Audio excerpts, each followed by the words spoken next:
What's good everyone, it's me Jay, I'm back with another video, and today we're ranking one of my favourite film directors' filmography, man like David Fincher.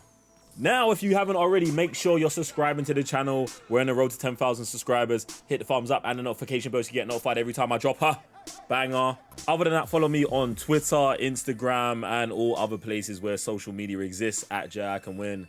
Blah blah blah, hit me up with a spicy gif or something like that. Now before we even get into David Fincher's filmography, he's done other stuff. Other good stuff. And if you like that Jay-Z and Justin Timberlake music video, Suit and Tie, he directed that. It's cool, it's black and white, and yeah, it's Fincher's work. Green card for the Cuban links. Y'all sit back and enjoy the. And listen, one of my favorite shows on Netflix, the second honorable mention here, season 1 and 2 of Mindhunters, legitly one of the best shows on Netflix. Like, I'm still waiting for the third season. Hashtag more Mindhunters in the comment section below. Like, do that. If you're a fan of this series, do it. If you've never watched this series, like, you've got a homework assignment for today. Besides the movies I'm gonna give you that you haven't seen, you need to watch this series because it's fire. Now let's get to David Fincher's actual filmography. And unfortunately, we're starting with a stinker. All right, in 1992, David Fincher takes the helm from James Cameron and he directs the third Alien movie. Now, what's crazy to me is if you told me in 2022 that David Fincher would have directed an Aliens movie, I would have got very, very excited about it. But if you'd seen the movie, you'd know it's riddled with studio interference. They swapped screenwriters like 100 times, and it just ends up being a terrible, terrible mess. It's quite garbage. I'm actually happy his career started like this, because if it wasn't for this movie, I'm gonna say potentially another movie on this list doesn't get released as his next movie, potentially really directing the path of this guy's career, innit? So there's that. So Aliens 3, like, it's not a great movie. I'm not recommending you to watch it. If you haven't seen it, you can miss this one out. Also, Fincher disowns this movie, which, you know, he should do. Like, disown it. Like, it's not a representation of his work. It's just like it makes my skin crawl even talking about the movie like it's dead. I just don't like it. Yuck. Yeah. All right, second movie on the list, we've got the Netflix original, Mank, 2020. This is one of those movies, like, if you like Citizen Kane, this is probably for you. This is what I would say is almost like a love letter to David Fincher's father, who actually wrote this. It's not my cup of tea, but like I said, if you like Citizen Kane and you're into that, it's for you. Now, 2008, we've got The Curious Case of Benjamin Button, which marks the third time that the director David Fincher and Brad Pitt got together, which is a great pairing if I don't say so myself. Now, I don't love this David Fincher movie, but I think it's cool, man. Like, I like the whole, you know, he's old, he's young thing. Make sure you check out the movie. But for Taraji P. Henson, I would say this is my favorite performance of her. I really like her in this movie. Like, she's legit. I even think she should have got more screen time. I think they should just change the whole movie. Like, it should have been more, like, she'd have been more involved. She was heavily involved, but more. She was great. This movie's legit, man. Now, in 2002, David Fincher directed Panic Room. Now, bear with me on this one. I would say this is David Fincher's most generic film. Now, I don't even mean that as a slight, because as a generic film, this is how you should make generic films. It looks like a Fincher film, feels like a Fincher film, but also feels very, like, kind of grounded and good. And this movie came out after another movie on the list that didn't get the reception I thought it should have got at the time.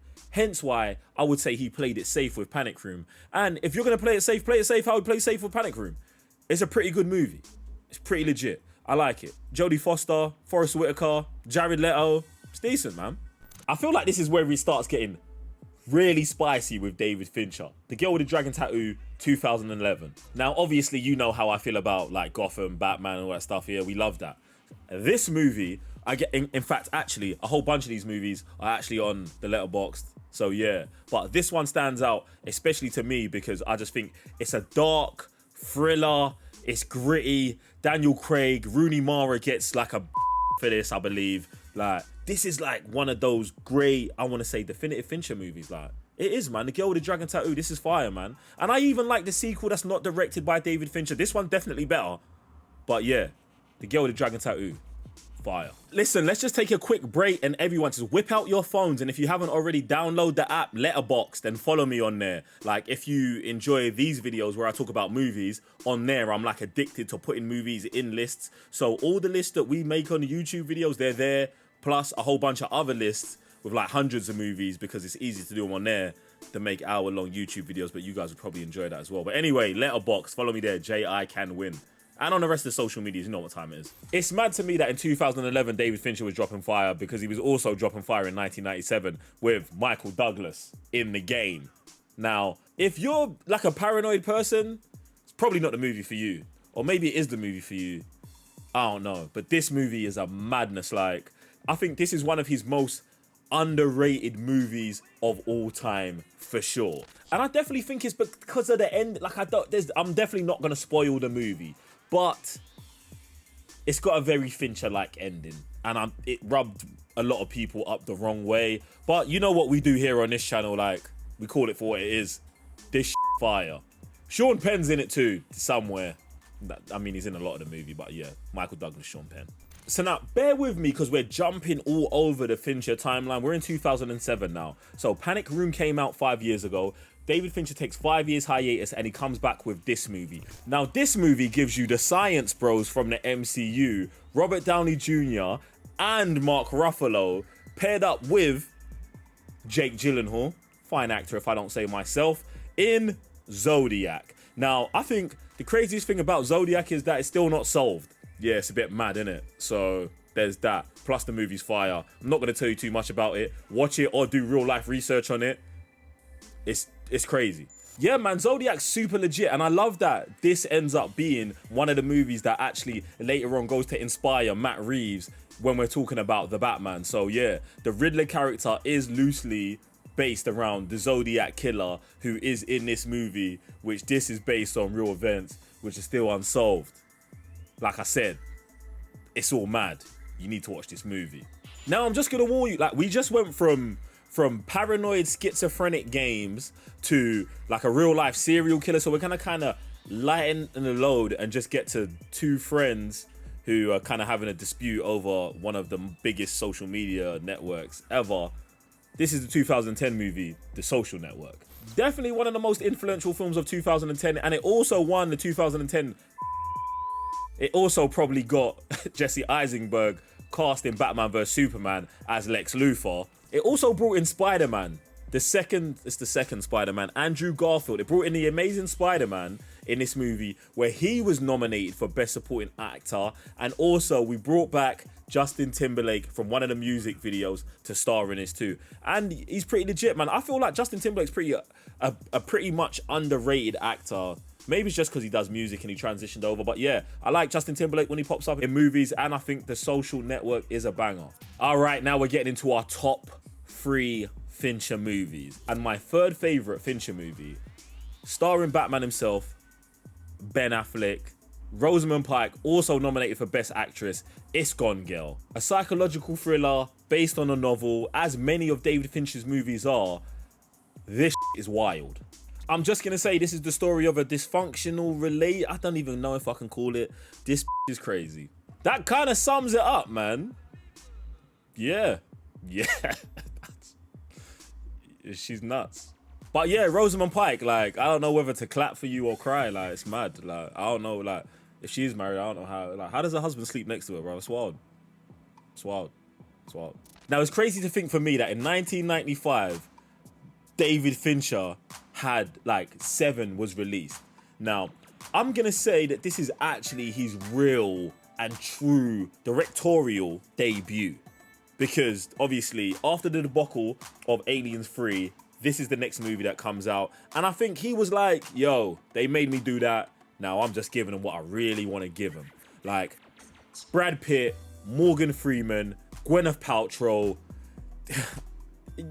I know he's disgraced, but Kevin Spacey, this is one of my favorite movies of all time. Like, this is it. Like, this is Gotham City. But like, this was the first time Gotham City was actually ever realized correctly in 1995's Seven. This movie defines Gotham better than any Batman movie. It does. Like, bro, Fight me in the comment section below. Do whatever you want to. It's the truth. It's the truth. This is what I would imagine Gotham PD to actually be like.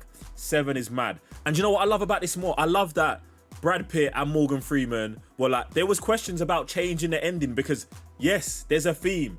David Fincher actually knows how to end movies correctly. So there's uproar when he does it. And they wanted to change the ending of this movie, and Brad Pitt, Morgan Freeman said, nah, you change it, we ain't involved.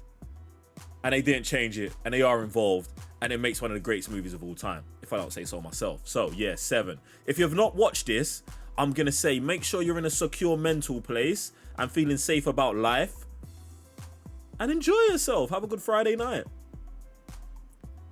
Now look, you should already know what time it is, yeah? Like if you've watched this channel for like a day, you should know the kind of crud that we're on here. So the #1 movie for me, the #1 David Fincher movie is easily Fight Club. And if you've watched it, you should know you do not talk about Fight Club.